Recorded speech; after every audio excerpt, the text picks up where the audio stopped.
오늘 우리에게 주신 하나님의 말씀은 구약성경 시편 23편 1절부터 6절까지 말씀입니다. 허락하신 말씀을 봉독하겠습니다. 여호와는 나의 목자시니 내게 부족함이 없으리로다. 그가 나를 푸른 풀밭에 누이시며 쉴만한 물가로 인도하시는도다. 내 영혼을 소생시키시고 자기 이름을 위하여 의의 길로 인도하시는도다. 내가 사망의 음침한 골짜기로 다닐지라도 해를 두려워하지 않을 것은 주께서 나와 함께 하심이라. 주의 지팡이와 막대기가 나를 안위하시나이다. 주께서 내 원수의 목전에서 내게 상을 차려주시고 기름을 내 머리에 부으셨으니 내 잔이 넘치나이다. 내 평생의 선하심과 인자하심이 반드시 나를 따르리니 내가 여호와의 집에 영원히 살리로다.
날이 많이 무덥습니다. 오늘 아침에 제 교회 아침에 7시에 나왔는데도 벌써 이렇게 공기가 뜨거운 것을 이렇게 느끼게 되었는데, 이 여름에 무엇이 우리의 몸과 마음을 시원하게 해줄 수가 있을까요? 우리가 택한 길은 시편입니다. 이제 우리 올여름에 우리 계속해서 구약성경 묵상하면서 7월과 8월이 이제 시편을 묵상하는 계절이 되었는데, 이제 이 시간에 하나님의 말씀, 특별히 시편에 담겨 있는 하나님의 은혜와 위로가 이 더운 날 우리 마음을 좀 시원케 해주셨으면 좋겠습니다. 그리고 또 특별히 우리가 찬양의 의미에 대해서 시편과 함께 살펴보고 있는데, 그것이 우리에게 이 무더운 날을 또 하나님의 향한 은혜의 감사와 찬송으로 바꿀 수 있게 되기를 소망합니다. 예, 아멘. 예. 근데 지난 시간에 그런 말씀을 드렸습니다. 시편이라는 것은 구약 시대 찬송가다, 그렇게 말씀을 드렸고, 본래 노래였다라고 그렇게 말씀을 드렸습니다. 근데 우리가 지금 시라고 번역을 했죠. 그러면 그게 잘못된 것이냐? 그렇게 생각할 수도 없습니다. 왜냐하면 고대로 올라갈수록 노래하고 시는 서로 그렇게 구분이 되지 않기 때문입니다. 노래의 가사가 바로 시고, 또 모든 시는 그 리듬과 운율이 있는 이제 그런 문장으로 되어 있고, 많은 경우에 하나의 곡조를 따라서 이제 낭송하고 부르는 그런 노래이기도 했습니다. 그래서 오늘날에도 시 낭송회 그런 모임들이 있죠.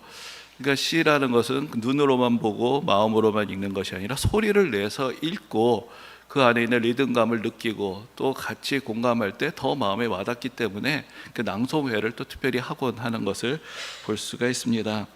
그래서 우리가 전통적으로 그 시편이 다른 성경하고 좀 구분되는 면이 하나 있는데, 그것이 무엇이냐면 여러분들이 이미 다 잘 아시는 것인데, 장이라는 말을 쓰지 않고 편이라는 말을 쓰는 것이죠. 그래서 교회 오셔서 많이 오래되지 않으신 분들은 또 그것이 조금 혼란스러울 수도 있는데, 예를 들어서 오늘 본문 시편 23장이라고 하지 않고 23편이라고 합니다. 그것은 좀 시편이 성경의 다른 내용들하고는 좀 구분되는 어떤 일종의 예술적인 장르의 의미를 가지고 있기 때문에 장이라는 말보다 시편에는 이제 편이라는 말로 그것을 한 수 한 수 이제 우리가 또 구분하는 것을 볼 수가 있습니다. 근데 이제 찬송도 그렇고 어떤 면에서 일반적인 노래도 그런 것이지만, 이제 좋은 곡이란 것은 각자하고 가사하고 그 곡조가 같이 어우러질 때 또 감동을 더해주게 될 것입니다. 가사만 좋다고 다 명곡이 되는 것은 아닙니다. 어떻게 생각하면 가사를 전달하기 위해서 찬양을 한다라고 할 수가 있겠지만, 그러면 그냥 그 가사를 낭독하면 되는 것이죠. 그런데 좋은 가사가 좋은 곡조하고 어우러질 때 그때 그 감동이 배가가 됩니다. 그래서 사람이 가사를 실어서 목소리로 부르는 성악곡만 있는 것이 아니라 사실은 그 음율만을 연주하는 그런 기악곡들도 있죠. 그것은 그 음조 자체가 사람의 감정에 또 사람의 정서에 마음에 호소하는 그런 호소력이 있기 때문에 이 둘이 같이 어우러질 때 그 감동이 증폭이 되는 것입니다. 그래서 우리가 성경 구절도 우리가 읽고 암송하곤 하는데, 그것을 곡조에 맞춰서 하나의 찬양으로 부르게 될 때 기억도 더 잘 되고 또 그 말씀의 의미가 또 우리 가운데 더 잘 와닿는 것도 경험하게 됩니다. 우리가 절기를 맞이해서 부활절이나 성탄절 될 때 또 찬양대에서 칸타타를 준비하곤 하는데, 그럴 때 종종 제가 설교자로서 갖게 되는 일종의 좋은 표현인지 모르겠지만 자괴감 같은 게 있습니다. 뭐냐면은 설교를 준비할 때는 어떤 때는 예화도 좀 있어야 되고, 어떻게 하면 이 말씀을 좀 설득력 있게 전할까 여러 가지 구조나 어떤 논리적인 구조도 생각하고 고민을 하는데, 찬양을 할 때 보면 예수님 부활하셨다 하면 은혜를 바로 받는 거죠. 이게 웬일인가? 나도 그냥 설교를 그렇게 할까? 여러분 예수님 부활하셨습니다. 별로 은혜 안 받으시잖아요, 그렇죠? 이게 참 희한하다. 이 곡조가 같이 어우러지면 말씀이 힘이 생겨서 사람들에게 바로 감동을 준다. 어떤 면에서 이건 참 신비한 역사다라는 그런 생각이 들기도 합니다. 여러분들은 어떤 찬송을 좋아하십니까? 물론 말씀드린 대로 좋은 가사, 좋은 곡조가 어우러진 곡들이 또 많은 사랑을 받을 것입니다. 하지만 개인적으로 보면은 사실 또 나에게 특별히 와닿는 찬송들은 나의 신앙의 여정과 연결이 돼 있는 찬송들이 더 마음에 와닿게 될 것입니다. 나의 어떤 구체적인 상황 가운데서 그 찬송을 부르면서 내가 마음의 위로를 얻고 힘을 얻고 기도의 응답처럼 여겨졌던 그 찬송들은 평생 나의 믿음의 동반자가 되고 또 함께 또 믿음의 길을 또 이끌어 주게 되고, 또 신앙의 아름다운 은혜의 기억들을 우리에게 전해주는 것을 볼 수가 있습니다. 그래서 이제 그 신방을 가정으로 가게 되면은 이제 그때 그 예배를 위해서 제가 찬송가를 준비해 가기도 하지만, 대개는 그 가정에 이제 여쭤보게 됩니다. 어떤 찬송을 좋아하시는지. 근데 그 찬송을 고르시는 것은 그 과정을 통해서 사실은 그 은혜의 회상이 있는 것이고, 또한 그 찬송을 고르시고 이 찬송을 좋아합니다라는 그 고백 속에 신앙의 연륜과 은혜와 간증이 사실은 그 안에 묻어 있는 그런 시간이라는 것을 느껴보곤 합니다. 근데 제가 개인적으로 생각할 때 뭐 여러 예술의 분야가 있고 제가 사실은 문외한이긴 하지만은 그 음악이라는 분야가 갖고 있는 어떤 좀 장점이 있고 또 특징이 있다라는 생각을 해봅니다. 그것은 뭐 정리를 해보자면 시간과 공간을 초월하는 능력이고 연주자를 통해서 재현되는 특징들입니다. 뭐 예를 들어서 그 미술 작품 같은 경우에 이것은 시간과 공간의 제약을 가장 많이 받는 그런 예술의 분야라고 할 수가 있습니다. 전 세계 딱 한 곳에서만 그 작품을 그대로 감상을 할 수가 있기 때문입니다.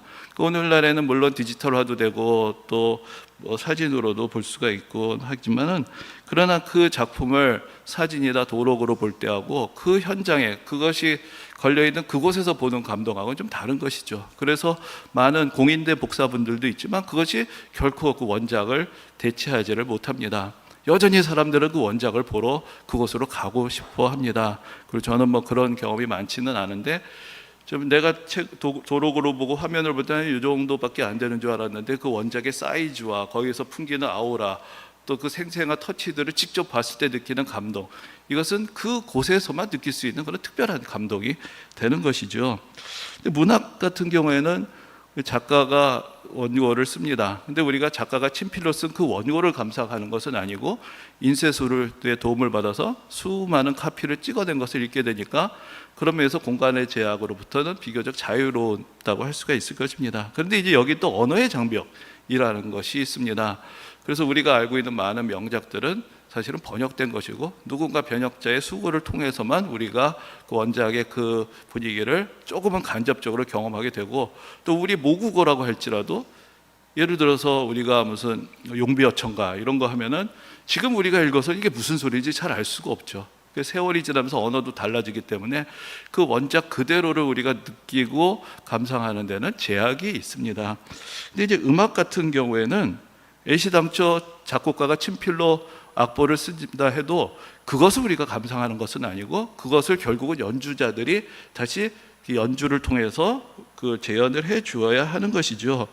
그래서 여기서 또 연주자의 역할도 중요할 뿐만 아니라 또 같은 악보를 가지고 어떤 시간, 어떤 공간에서도 같은 소리를 만들어내서 그 원곡의 감동을 즐길 수도 있고, 연주자의 기교가 더해지면은 때로는 그 초연했을 때보다 더 많은 사람들에게 더 큰 감동을 줄 수 있는 그런 특징이 음악이라는 장르에 있습니다. 이렇게 시간과 공간을 초월할 수 있고 또 연주자의 손끝을 통해서 완성되는 이 음악이라는 장르의 특징이라는 것이 바로 찬송의 영역에서도 우리에게 특별한 은혜를 줄 수가 있습니다. 연주자의 면을 생각해 본다면은 찬송의 영역은 좀 독특한 것이 있는데 탁월한 실력을 가진 성악가가 부르는 찬송도 은혜롭습니다. 그러나 어떤 면에서 더 한층 은혜로운 순간은 부르는 사람이 자기의 삶의 간증과 은혜의 고백을 담아서 부를 때 그것도 또한 큰 은혜로 다가오게 되는 것을 봅니다. 그래서 제 친구가 성악 공부를 하면서 그런 얘기를 했던 적이 있습니다. 그 일반 가곡들, 명곡들은 청중들의 마음에 울리게 감동적으로 들리게 하려면 정말 연주자가 피나는 연습을 하면서 노래를 해야 되는데 찬송은 비전문가가 불러도 다 은혜를 받더라. 이거 좀 반칙이다. 그런 것이죠. 참 찬송은 그렇게 음악적인 훈련을 탁월하게 하지 않아도 그 삶의 고백이 있는 사람이 그 찬송을 부를 때 많은 사람들에게 그 어떤 성악가가 부르는 노래 못지않게 어떤 면에서는 그 이상으로 또한 은혜를 전해주게 되고 감동을 전해주는 그런 하나님의 은혜의 수단의 역할을 하게 됩니다.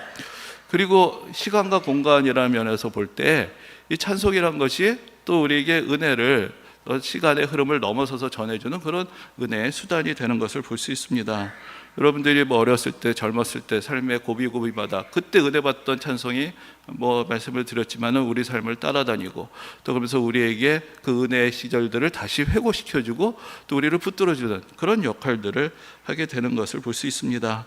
그래서 내가 은혜 받았던 찬송이 때로 이제 나를 붙들어주는 그런 역할을 하게 되는 것이고, 또 우리가 가지고 있는 찬송가 안에 그 예전에 내가 은혜 받고 또 함께 또 기뻐했던 그 찬송들이 그대로 담겨 있어서 우리를 다시 한번 그 은혜의 길로 인도해 주는 그런 역할을 하는 것을 봅니다.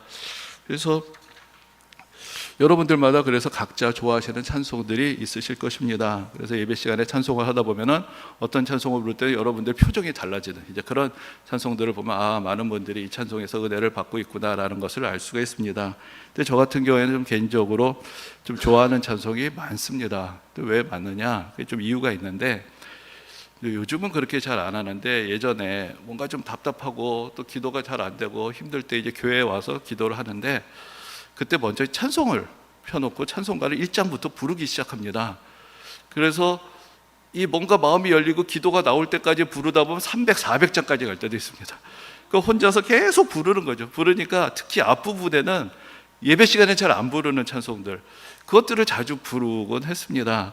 그 은혜를 빨리 주시면 100장 안에서 끝나는데 어떤 때는 뒤로 가야 어느 순간에 또 사실 여러분들이 아시는 대부분 찬송들이 다 300장 뒤에 있거든요. 그렇죠?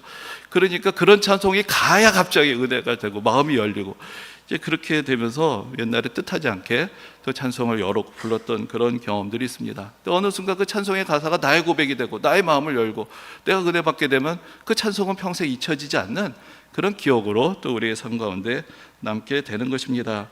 그래서 우리가 지금 즐겨 부르는 이 찬송도 원래는 처음에 나올 때는 다 신곡이었던 것이죠. 근데 그것들이 100년, 200년, 300년의 세월을 흐르면서 살아남은 일종의 클래식들이라고 할 수가 있습니다. 그래서 참고로 말씀을 좀 드리면은 우리 찬송가에 실려 있는 여러 찬송들이 있는데 또 그 중에 많은 곡들, 특별히 많은 성도님들이 사랑하는 그런 곡들은 대부분 그 미국에서 1900년대 1800년대 후반기에 지어진 그런 찬송들이 제 대부분을 차지합니다. 근데 거기에 좀 특별한 이유가 있습니다. 왜 그 시기의 찬송들이 우리 찬송가에 많고 또 왜 우리가 그 찬송들을 사랑하는가? 근데 이제 그 시기가 그 미국으로 봐서는 또 한 번의 큰 부흥의 시기였습니다. 그런데 그 당시의 미국이란 것은 오늘날 우리가 생각하는 미국하고는 좀 다른 것이죠.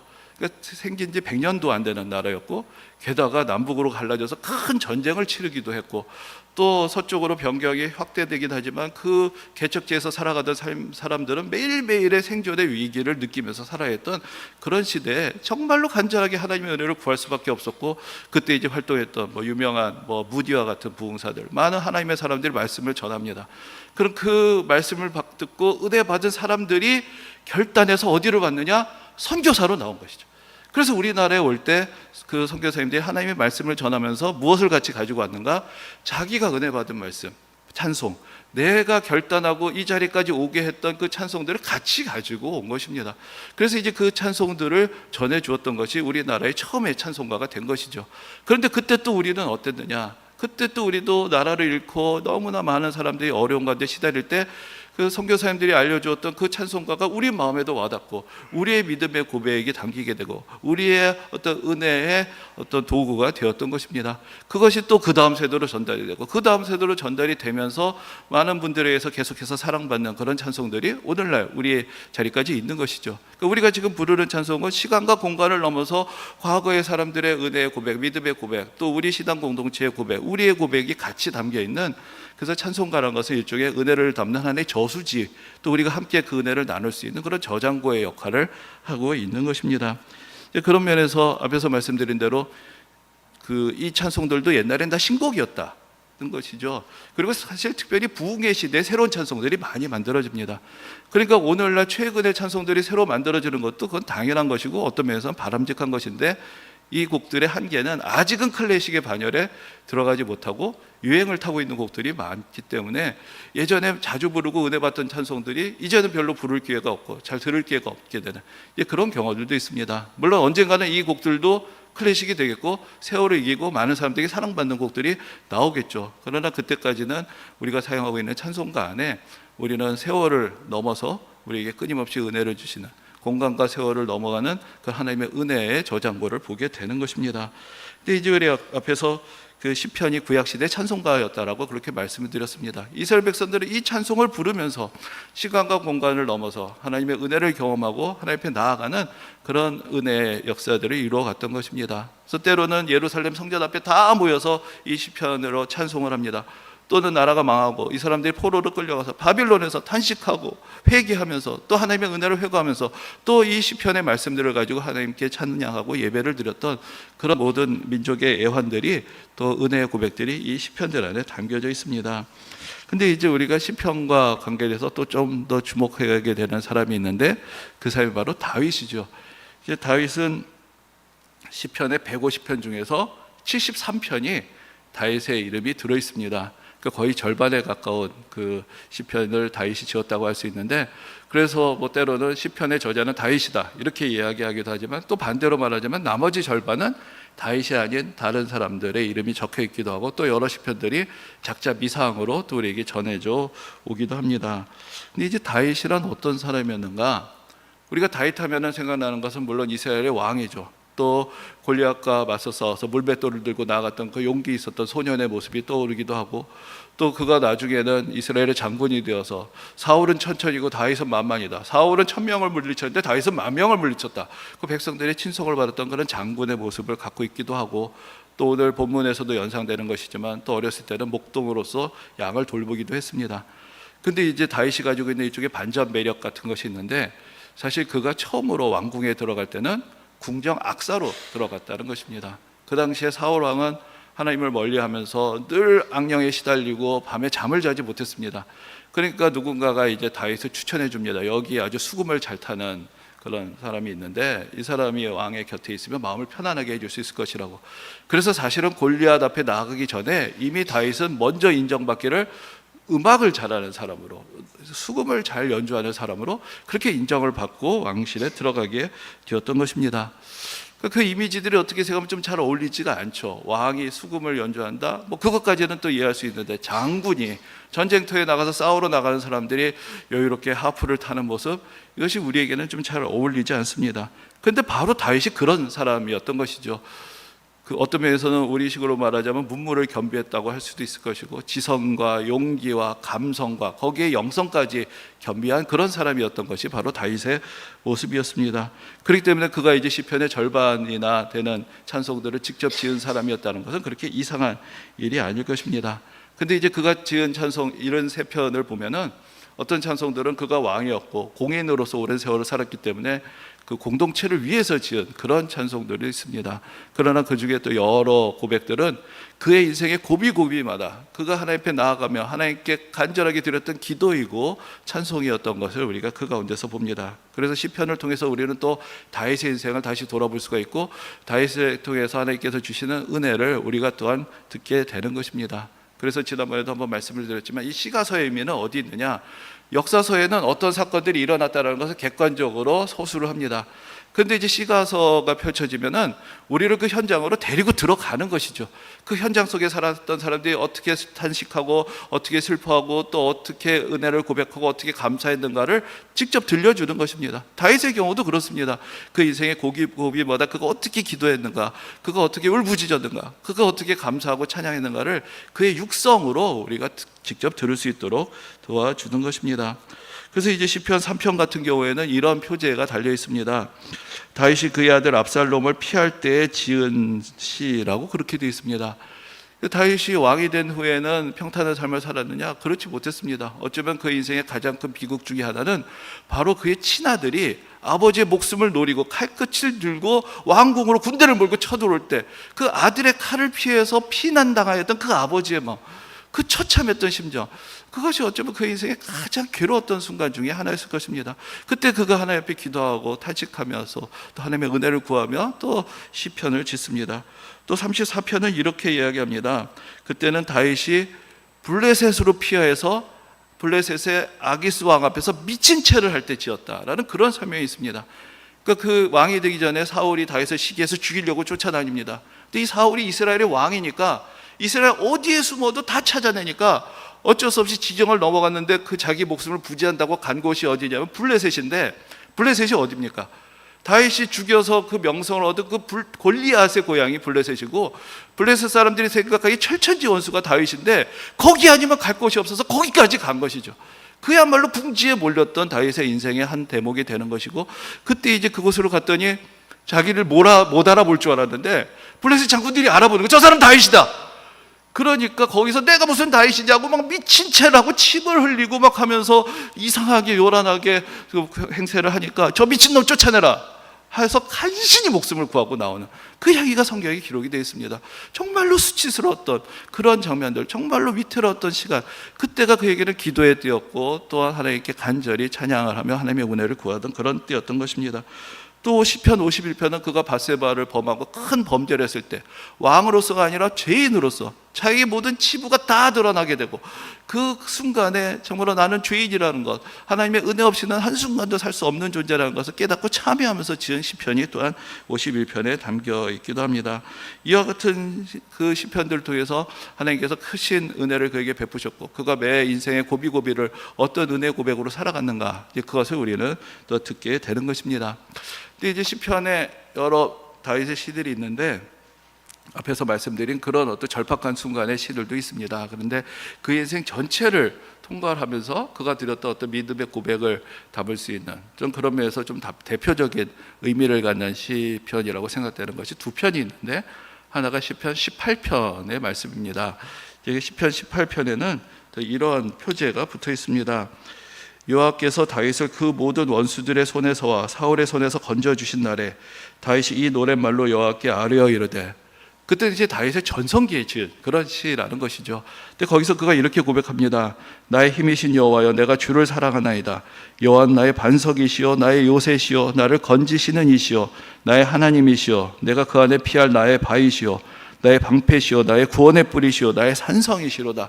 나의 힘이 되시고 구원자가 되시는 그 하나님, 그래서 하나님의 은혜로 그 모든 어려움을 이겨내고 지금 이 자리까지 이르게 된 것에 대해서 감사하고 찬양하는 그의 모습, 그러면서 그가 겪었던 그 역경을 이겨내게 하신 하나님의 은혜를 또 고백하는 그런 은혜로운 찬송을 들을 수가 있고, 이 내용은 그대로 또한 사무엘하에 그대로 또 실려 있기도 합니다.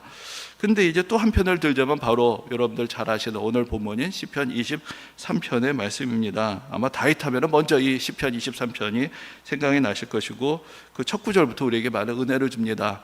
여호와는 나의 목자시니 내게 부족함이 없으리로다. 근데 여기서 이제 우리가 마지막으로 한번 생각해 보는 것은 다윗이 언제 이 시편을 지었을까 하는 것입니다. 여호와는 나의 목자시니라는 고백을 들을 때, 다윗도 옛날에 어렸을 때 목동이었으니까 자기가 양을 치면서 하나님의 나의 목자시다, 그 어린 시절의 고백이라고 생각할 수도 있을 것입니다. 그러다 우리가 시편 23편의 말씀을 쭉 읽어보면은 이것은 그렇게 순진한 목동의 고백이라고 볼 수는 없습니다. 사망의 음침한 골짜기까지 내려가서 큰 고통을 겪고 나는 이제 죽었구나 생각하는 그 순간들과 위기들을 다 겪어낸 사람, 그리고 이제 인생의 완숙한 경지를 넘어서서 이제는 내 아버지의 집으로 들어갈 그 날을 바라보면서 다시 인생을 회고하면서 돌아보았을 때 그때 내게 부족함이 없으리로다 라고 고백하게 되는 이제 그런 고백을 듣게 되는 것입니다. 사실 여러분 다윗에게 부족함이 없었을까요? 어쩌면 이 시편을 보면 부러울지도 모르겠습니다. 내 인생에는 부족함이 가득한데, 야, 다윗은 하나님의 은혜를 베푸셔서 부족함이 없었구나, 그랬을 리가 없겠죠. 다윗도 많은 세월을 시달리는 삶을 살았고, 특별히 오랜 세월 사울에게 쫓겨다니면서 도망자의 신세로 살았습니다. 그때는 부족함 정도가 아니라 부족함이 넘치고도 넘치는 세월이었습니다. 그리고 나서 왕이 되면 좀 나아졌는가? 아마 경제적으로 배가 고플 일은 없었을 것입니다. 그런 앞에서 말씀드린 대로 그는 자기 자신의 죄악으로 말미암아 또 큰 영적인 위기의 수렁에 빠지게 되고, 또 자기의 아들과 주위에 있는 사람들의 반역으로 말미암아 큰 수모를 당하며 목숨의 위태로운 지경을 겪기도 했습니다. 과연 다윗이 겪었던 가장 치명적인 그 사망의 음침한 골짜기는 언제였을까? 사울에게 쫓겨서 블레셋으로 도망갔을 때였을까? 자기 죄로 인하여 모든 자기의 잘못이 백주에 드러나면서 큰 수치를 느꼈을 그 순간이었을까? 아니면 아들의 칼끝을 피해서 도망가야 했던 순간이었을까? 그 모든 순간을 통해서 다윗은 나는 하나님의 은혜 없이는 살 수 없는 존재라는 것을 절감하고, 그 모든 순간이 기도의 시간이 되고 이 시편을 기록해서 하나님께 올려드리는 그런 시간이 되었던 것입니다. 그래서 성경이 이렇게 얘기하죠. 다윗은 하나님의 마음에 합한 사람이었다. 왜 그랬을까요? 그가 왕으로서 넓은 영토를 확장하고 많은 업적을 세웠을까요? 그래서라고 볼 수도 없을 것입니다.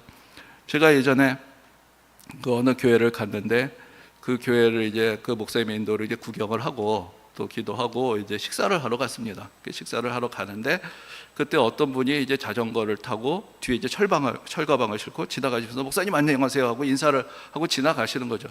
그때 이제 그 목사님이 그분을 이렇게 소개해 줍니다. 저 집사님이 우리 교회에서 찬양을 인도하시는 집사님인데 너무 찬양 인사가 탁월해서 많은 성도님들이 은혜를 받는다고 그렇게 소개해 줍니다. 제가 순간적으로 두 가지 이미지를 이렇게 떠올려 봅니다. 한 분은 철가방을 싣고 배달을 가는 분이고 한 분은 찬양 인도를 하는 분입니다. 근데 그분이 목사님에게는 어떤 분을 보이는가? 우리 교회 찬양 인도자로 보였다는 것이죠. 여러분, 하나님께서 우리를 어떻게 보실까요? 무엇으로 우리를 보실까요? 네가 세상에서 무엇을 하고 있느냐? 그것으로 보실까요? 다윗아, 너는 참 대단한 왕이구나. 그것으로 하나님의 합하셨을까요?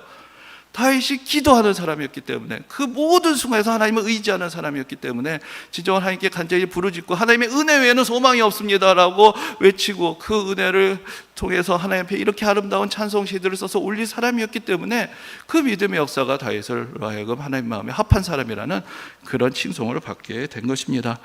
이제 우리 인생에서도 많은 고비들이 있었습니다. 그때 우리가 함께했던 찬양시, 기도들이 있었을 것입니다. 또 지금 우리가 올려드리는 기도들이 있고 찬상이 있습니다. 그것을 통해서 우리는 또 힘을 얻고 하나님 앞에 나아갑니다. 또 우리 앞날에도 그럴 것입니다. 이제 다윗이 고백하는 것처럼 여호와는 나의 목자시니 내 인생을 인도해 주시고 이제 내가 여호와의 집에서 영원히 살리로다라는 그 날을 바라보면서 우리의 믿음의 여정 가운데 우리에게도 우리의 노래가 있고 우리의 찬송이 있고 우리의 기도가 있을 것입니다. 그 노래와 찬송과 기도가 여러분들의 삶을 다시 일으키시고 하나님 앞으로 가까이 나가게 하는 그런 은혜의 수단들이 되고, 그래서 하나님께서 우리에게 더욱더 크신 은혜를 베풀어 주시기를 주의 이름으로 축원합니다.